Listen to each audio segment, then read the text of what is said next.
Jeanette Joaquin, walang pera sa Australia kaya naglalakad. Papunta sila sa Sorry ka, magkakapera na ako. Sydney Aquarium. Siyempre, cameraman ako, kasama ako. Ha? Akademya, tama rin ako.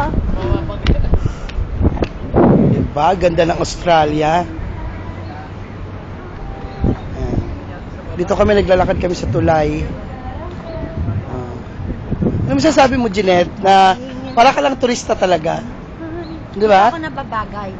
Oo, ang beauty mo, yung mga, kaya lang di ka pwede magtinapay kasi kinukurikong ka pag nagtinapay ka.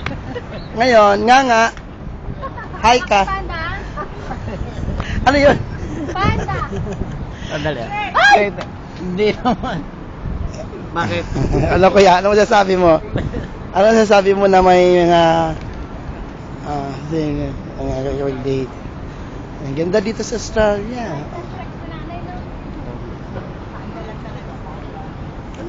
Ganda. Oh, ngayon, Jeanette, dito ka na nag-domestic helper sa Australia kasi wala ka nang karoon sa Pilipinas. Ano masasabi mo? Intriga ito. Sagot, day. Okay lang. Okay ka lang mag-domestic helper? Okay. Hindi mangyayari sa buhay ko yun. Kasi nandyan si... Diyan ako. Sino yan? Sino yan? Sino yan? Ano, boss mo siya? O lover mo siya? Hindi, tanong mo siya. Hindi ko rin ano. O kaya lover mo ba siya si Jeanette? Yeah. Oh yeah, okay. Pinilit po ito ni Jeanette para masabi lang talaga. Tutukan ito, tutukan. Yan, tutukan. Ano mo yung tinutukan ko siya?